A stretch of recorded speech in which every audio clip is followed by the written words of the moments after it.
Pendant près de 20 ans, Nicole Kidman et Keith Urban ont clamé leur amour l'un pour l'autre dans des interviews et semblaient former un couple inséparable.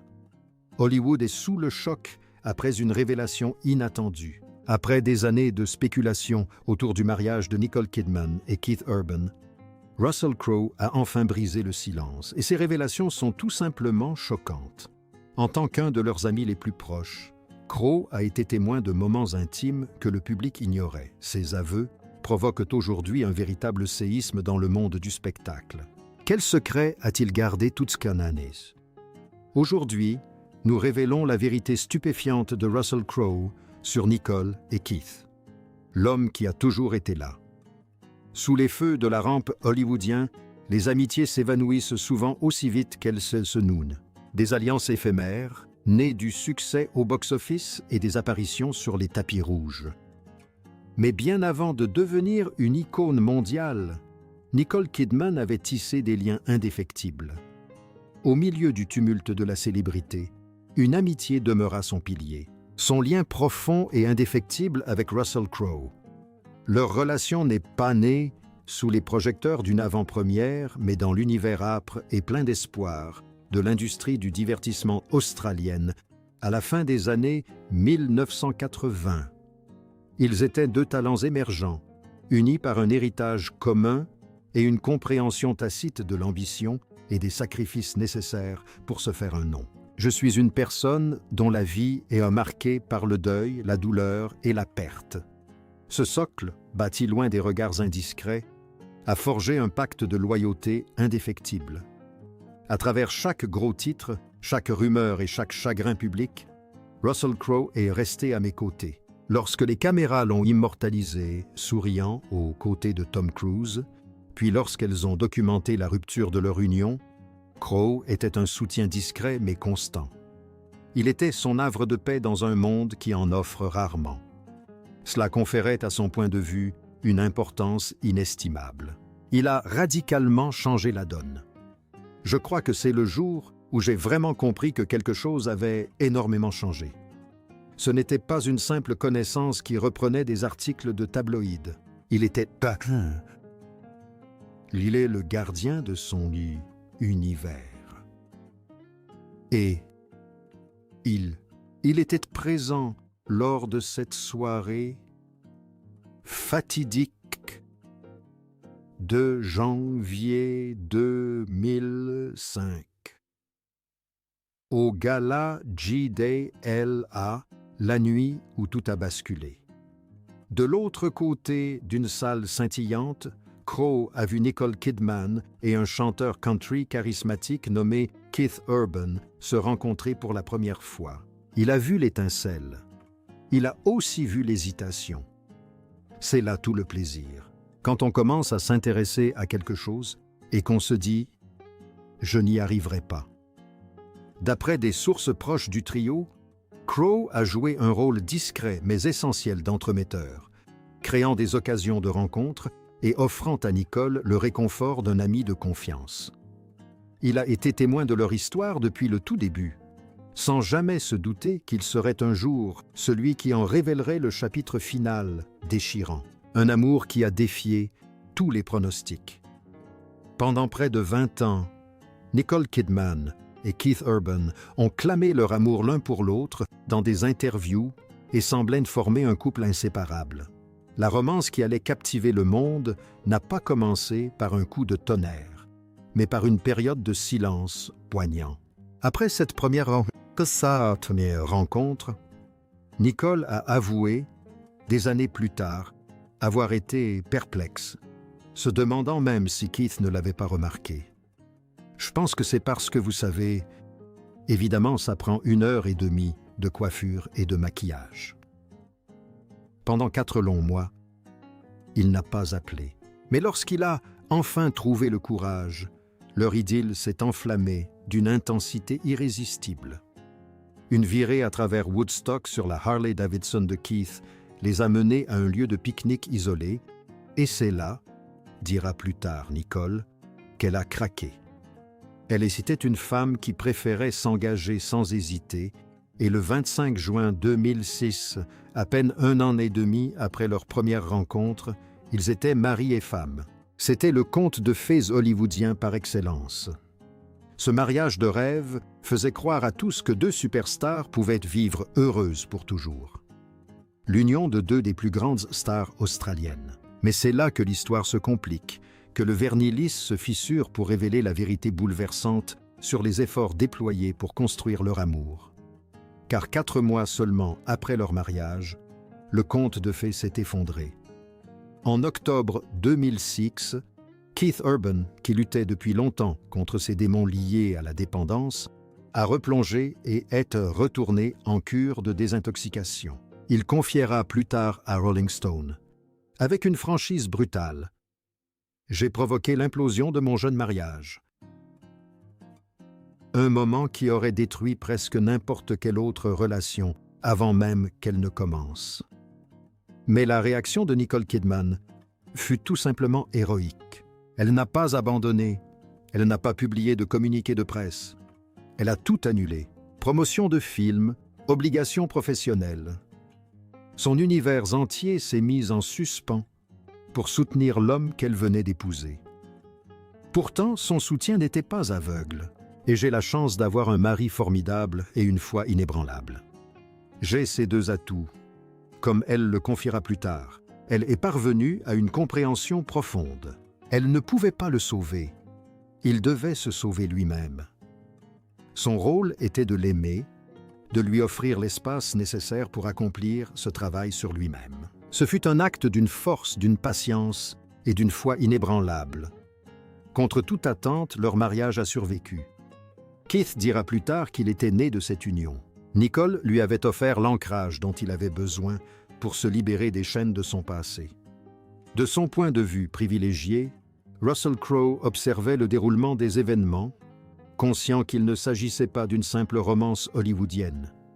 C'était une histoire d'amour forgée dans la fragilité et mise à l'épreuve par le feu. Un lien qui semblait indestructible.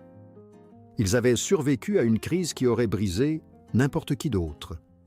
Et c'est précisément ce qui rend la vérité sur leur rupture si dévastatrice. Après l'épreuve du feu que fut la convalescence de Keith, leur mariage semblait invincible. Ils avaient affronté le pire des démons et l'avaient vaincu. Mais au fil des années, un ennemi plus insidieux commença à s'insinuer dans leur vie. Un problème qu'on ne pouvait résoudre en 30 jours. C'était l'effet lent et corrosif de la distance.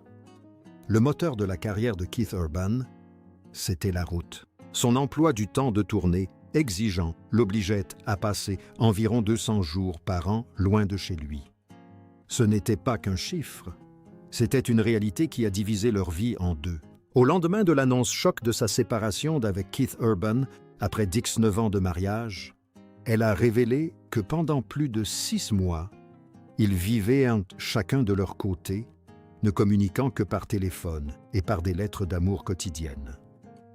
Dans un moment de franchise bouleversante lors d'une interview préenregistrée, Keith lui-même a dévoilé la dure réalité de cette vie.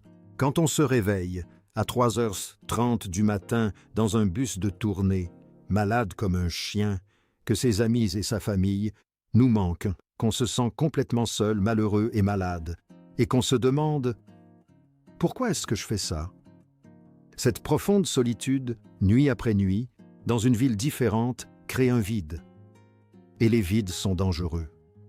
Des sources proches du couple ont confirmé que la séparation avait été extrêmement éprouvante. Une source a confié à E.T. être dévastée par la séparation, ajoutant avoir tout tenté pour sauver leur mariage de 19 ans. Selon Crowe, Keith a commencé à prendre ses distances il y a plusieurs années, et leur relation s'est dégradée depuis, entraînant une perte importante d'intimité. La distance physique a creusé un fossé émotionnel qu'aucune dévotion ne semblait pouvoir combler. Les signes révélateurs d'une double vie. C'est dans ce fossé grandissant que les premiers signaux d'alarme profondément inquiétants ont commencé à apparaître. Du point de vue de Russell Crowe, il ne s'agissait pas simplement des tensions normales d'un mariage sous pression. C'étaient des changements de comportement classiques qui laissaient présager quelque chose de plus profond. Le premier signe, et le plus évident, fut le téléphone. Keith serait devenu excessivement protecteur envers lui, le posant face cachée sur les tables, l'emportant partout avec lui et se montrant très sur la défensive si Nicole lui demandait à qui il envoyait des SMS. Pour un couple marié depuis près de 20 ans, ce secret numérique soudain était un développement inquiétant.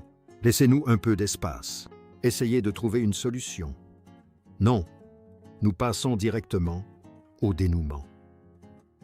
Cette attitude défensive commençait à se faire sentir dans leur conversation. Lorsque Nicole posait des questions normales, celles d'une épouse, sur sa journée de tournée, les réponses de Keith devenaient vagues et laconiques. Il semblait émotionnellement absent, même lorsqu'il était physiquement présent, l'esprit ailleurs, comme s'il se contentait d'agir machinalement. Mais le signe le plus révélateur était peut-être celui qui se manifestait en public. À peu près au même moment où les soupçons de Nicole grandissaient, les déclarations d'amour public de Keith devenaient plus fréquentes, plus passionnées et plus grandioses. Lors de la cérémonie de la FI en avril 2024, il a prononcé un discours poignant en hommage à son épouse. « Nicole, ma femme Nicole Mary est parmi nous ce soir », a-t-il commencé, la voix empreinte d'émotion. 4 mois après notre mariage, ma dépendance a réduit notre union en miettes, et elle a choisi l'amour. Et à peine 4 mois après notre mariage, mes addictions, contre lesquelles je n'avais absolument rien fait, ont refait surface. À l'époque, le monde voyait un mari dévoué rendre hommage à sa sauveuse. Mais selon l'interprétation de Russell Crowe, c'était tout autre chose. Un cas flagrant de surcompensation. Il jouait la dévotion devant les caméras, créant un récit public éblouissant d'adoration qui servait de couverture parfaite à son comportement privé douteux. C'est un schéma fréquent en cas d'infidélité. Plus les éloges publics sont bruyants, plus ils peuvent masquer une trahison privée.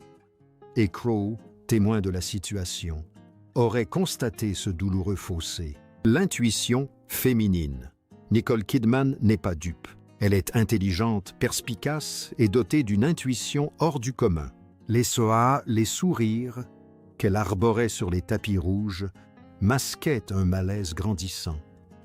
L'image publique était une chose, mais derrière les portes closes, elle menait une véritable enquête sur sa propre vie, tentant patiemment de reconstituer un puzzle qu'elle préférait ignorer.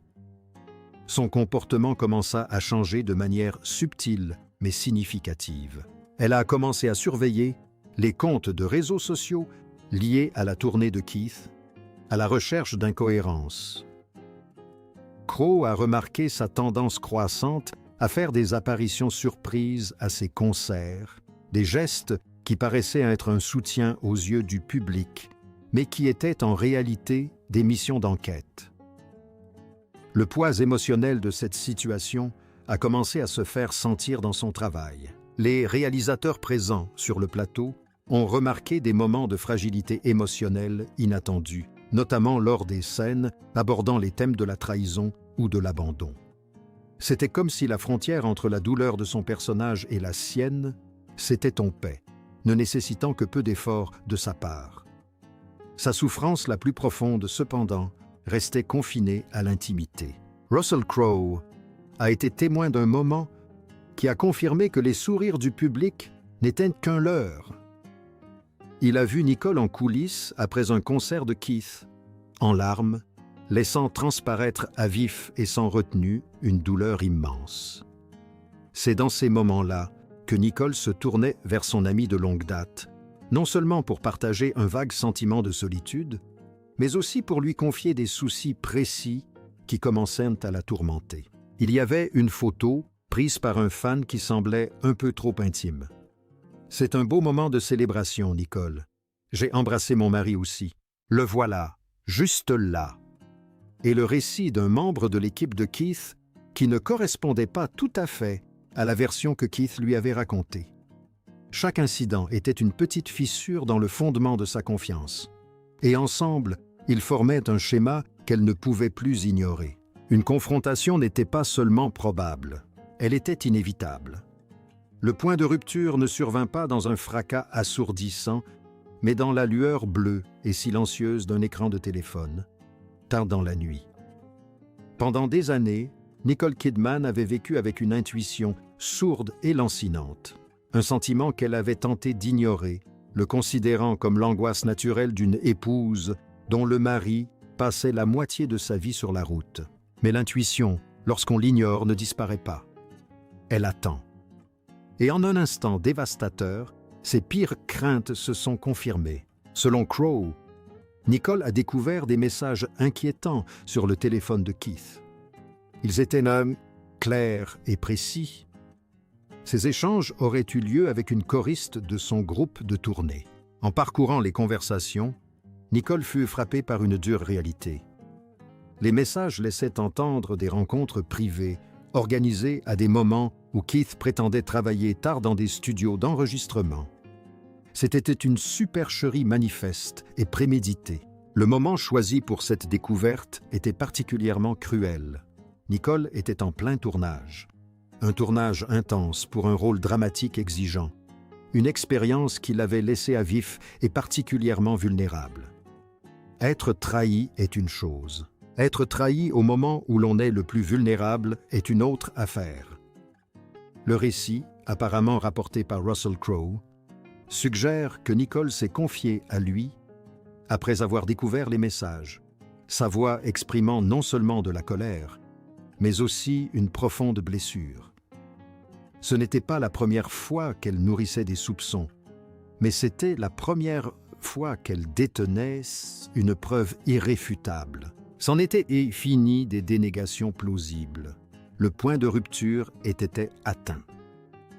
La confrontation aurait eu lieu en décembre 2018 après une soirée où, selon des témoins, Keith avait passé une grande partie de la soirée absorbé par son téléphone, distant et secret. De retour chez eux, dans l'intimité de leur foyer, la façade soigneusement construite de leur vie publique s'est finalement effondrée.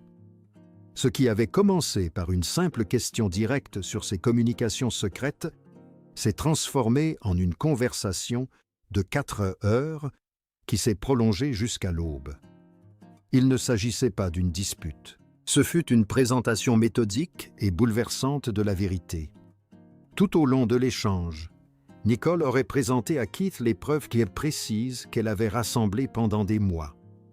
Non seulement les SMS accablants, mais aussi des incohérences dans ses récits de voyage et des dépenses inexpliquées qui prenaient désormais un sens glaçant. Elle a dévoilé les détails douloureux de sa trahison, morceau par morceau.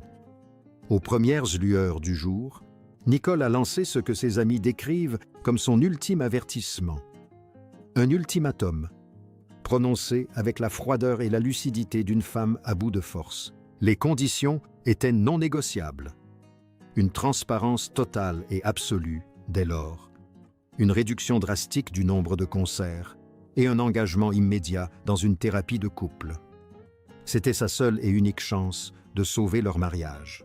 Confronté à des preuves irréfutables, Keith aurait promis de changer. Il a tout promis.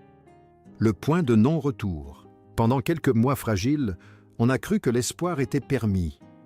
Le couple semblait surmonter ses difficultés, allant même jusqu'à renouveler ses vœux lors d'une cérémonie intime, signe d'un engagement renouvelé, selon une source proche du couple. Aux yeux du monde extérieur, la crise était passée. Le comte de Fetzo reprenait son cours. Mais cette réconciliation ne fut qu'une illusion éphémère et déchirante. Les révélations de Russell laissant entendre qu'à l'été, Keith avait renoué avec ses comportements inquiétants. Les promesses faites dans la panique des premières heures de cette matinée furent brisées. Ce fut la trahison ultime, impardonnable. Ce n'est pas seulement l'infidélité initiale qui détruisit le mariage. C'était le manque de respect face à l'ultime avertissement. C'était la prise de conscience que l'homme qu'elle avait sauvé, l'homme pour qui elle avait tant sacrifié, était soit incapable, soit refusait de tenir sa promesse de les sauver. Cette chronologie explique tout ce qui a déconcerté le public. Cela explique les messages d'anniversaire empreints d'amour en juin 2025, un moment où Nicole gardait encore espoir. Et cela explique la dure réalité de la signature par Keith des papiers du divorce quelques semaines plus tard, le 29 août. La décision était prise. Il n'y a pas eu de longue séparation, ni de déclaration publique sur une tentative de réconciliation. Une fois le dernier avertissement donné, Nicole s'avança avec une détermination rapide et silencieuse. La confiance n'était pas seulement ébranlée, elle avait été anéantie, irrémédiablement brisée. L'heure des avertissements était révolue. L'heure des conséquences avait sonné. Le silence était révélateur. La fin d'un mariage hollywoodien de 20 ans est rarement une affaire discrète. D'ordinaire, c'est un véritable cirque chaotique de communiqués de presse contradictoires, de publications énigmatiques sur les réseaux sociaux et de batailles juridiques interminables qui font la une des tabloïds. Mais le divorce de Nicole Kidman et Keith Urban fut différent. Il fut propre, efficace et d'un silence presque déconcertant. Et dans ce silence, les preuves de ce qui s'est réellement passé parlent d'elles-mêmes. Les documents judiciaires déposés dans le comté de Davidson, au Tennessee, le 30 septembre, citaient la formule standard et impersonnelle de TEI, différends irréconciliables. Mais les détails de l'accord à l'amiable, signé des mois avant même que le public ne soit au courant des problèmes, dressaient un tableau bien plus clair. Il ne s'agissait pas d'une séparation à l'amiable. C'était une confrontation, et les conditions étaient dictées par une position de supériorité morale incontestable. Le détail le plus révélateur était l'organisation de la garde des enfants. Keith Urban, qui avait bâti son image publique sur le dévouement de son père à sa famille, a accepté de n'avoir la garde de ses filles que 59 jours par an, soit à peine 17%. La plupart des pères se battraient farouchement contre un tel déséquilibre. L'acceptation tacite de Keith laisse supposer qu'il savait qu'il n'était pas en mesure de contester. S'il avait protesté, il aurait risqué une longue bataille juridique où les détails embarrassants de son comportement, les SMS, les rencontres secrètes, auraient pu être révélés en audience publique. Le silence était le prix de sa vie privée. Le règlement financier fut tout aussi révélateur. Nicole et Keith ayant tous deux déclaré des revenus élevés, aucun des deux ne serait tenu de verser de pension alimentaire. Mais, fait très inhabituel, Keith avait déjà réglé sa pension alimentaire pour enfants en une seule fois. Il ne s'agissait pas seulement de responsabilité financière. Il s'agissait de rompre les liens. Un paiement unique garantissait l'absence de tout contact mensuel, de tout engagement financier futur et de toute obligation de rendre des comptes. C'était l'équivalent juridique d'une rupture nette, exécutée avec la rapidité et la précision d'un homme qui sait qu'il n'a aucun moyen de pression pour obtenir quoi que ce soit de plus. Tout dans la procédure laissait présager une infidélité. L'épouse trompée, Nicole, a dicté les conditions. Je connais cette sensation d'être constamment pris dans le tourbillon de la vie, jour après jour. Keith, le coupable, a accepté les conséquences sans broncher pour éviter l'humiliation publique. La rapidité avec laquelle tout s'est enchaîné, d'une promesse non tenue et l'été dernier à la signature des documents légaux en août, n'était pas le signe d'un amour qui s'était lentement éteint. C'était le signe d'une confiance brisée de manière irrémédiable et catastrophique. Dans le monde très fermé des célébrités, une règle tacite et inflexible prévaut. On ne parle pas de la vie privée de ses amis. C'est la trahison ultime. Russell Crowe, homme connu pour sa loyauté sans faille et son mépris des ragots de célébrités, avait respecté ce principe tout au long de sa carrière.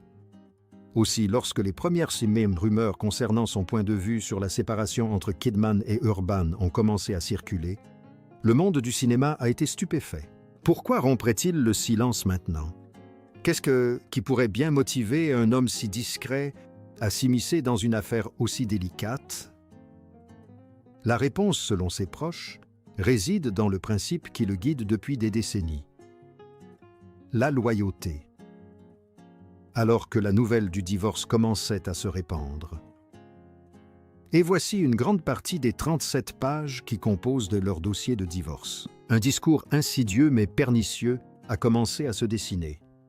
Celui de personnes travaillant sans relâche dans des emplois qu'elles détestent, devant payer leurs factures et toutes leurs charges. Keith était dépeint comme un mari dévoué au cœur brisé, dont les tournées avaient malheureusement créé une distance avec sa femme. Nicole, en revanche, était dépeinte comme l'épouse froide et distante qui avait pris la fuite. Russell Crowe avait déjà vu cela.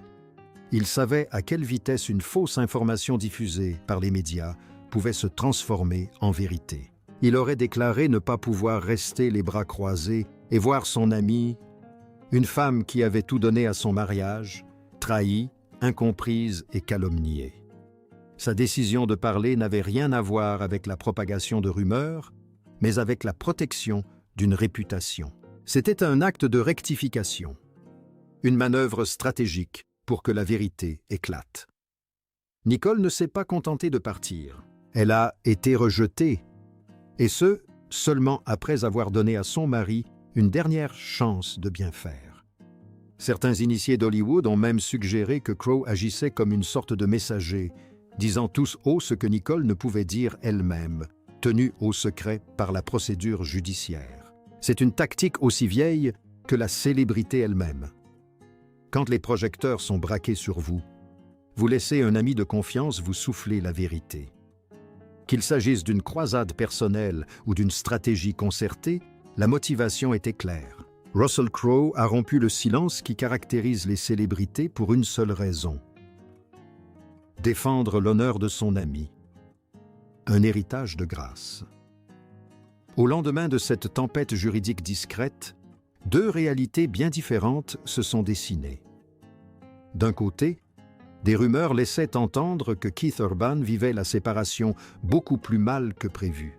Il a annulé plusieurs apparitions publiques et, selon certaines sources, évitait complètement la presse. Ses proches le décrivaient comme embarrassé et las d'être présenté comme le méchant. Il s'était retiré de la vie publique. Son silence contrastait fortement avec les déclarations d'amour publiques et passionnées qui avaient jadis caractérisé son mariage. Qu'il s'agisse de culpabilité ou de la douleur du regard des autres, la star de country, autrefois imperturbable, semblait abattue. De l'autre côté se tenait Nicole Kidman. Il n'y a eu ni démonstration de chagrin théâtral, ni messages énigmatiques sur les réseaux sociaux, et certainement aucune attaque publique. C'était même étrange, car je ne les ai pas vraiment connus sous le nom de Nicole. Je les ai connus sous le nom de Marsha. Le monde a plutôt vu une femme qui portait son chagrin avec une force tranquille et inébranlable. Selon ses proches, elle était blessée et se sentait trahie. Pourtant, sa détermination restait inébranlable. Elle a continué à se présenter au travail, offrant des performances exceptionnelles et honorant ses engagements professionnels, avec une grâce inébranlable. Son énergie n'était pas tournée vers le passé, mais résolument vers l'avenir, la protection de ses filles et la poursuite du travail qui a marqué sa vie. Pour moi aussi, c'était vraiment formidable, car c'est un rôle exceptionnel. Elle a affronté la fin de son mariage, comme elle avait affronté toutes les autres crises de sa vie, avec une dignité profonde et formidable. Son comportement n'était pas une mise en scène. C'était l'expression authentique d'une femme qui avait surmonté la plus profonde des trahisons, et qui en était ressortie non pas brisée, mais affinée, au-delà de la trahison. Finalement, l'histoire révélée par Russell Crowe ne se résume pas à la fin tragique d'un mariage hollywoodien. Elle met en lumière le caractère de Nicole Kidman. Pendant près de 20 ans, elle a été le pilier, le soutien, la fervente défenseur d'une histoire d'amour qu'elle s'est battue pour préserver. C'est officiel. Ces documents judiciaires confirment qu'après près de 20 ans de mariage, Nicole Kidman et Keith Urban divorcent. Elle a fait preuve de loyauté, de patience et de pardon, malgré l'addiction et l'éloignement. Lorsqu'elle découvrit enfin l'ultime trahison, elle offrit une dernière chose. Une ultime chance. Face à l'irrespect de cette chance et à la rupture irrémédiable de sa confiance, elle agit avec la détermination rapide et sereine d'une dirigeante, non d'une victime. Elle protégea méticuleusement ses enfants et sa propre dignité, rompant les liens avec une précision chirurgicale qui ne laissa place à aucun drame ni à aucune spéculation. Le conte de fées est peut-être terminé, mais la reine demeure, grâce à la fidélité d'une amie de toujours qui a refusé de se laisser berner par un récit mensonger. C'était poignant et très émouvant. Le prix a été remporté par elle et par moi. Mais maintenant, je suis sur scène. Le monde entier peut désormais voir l'histoire dans son intégralité. Son héritage ne se définit pas par l'homme qui lui a brisé le cœur, mais par la force inébranlable avec laquelle elle a reconquis son trône, avec calme et détermination.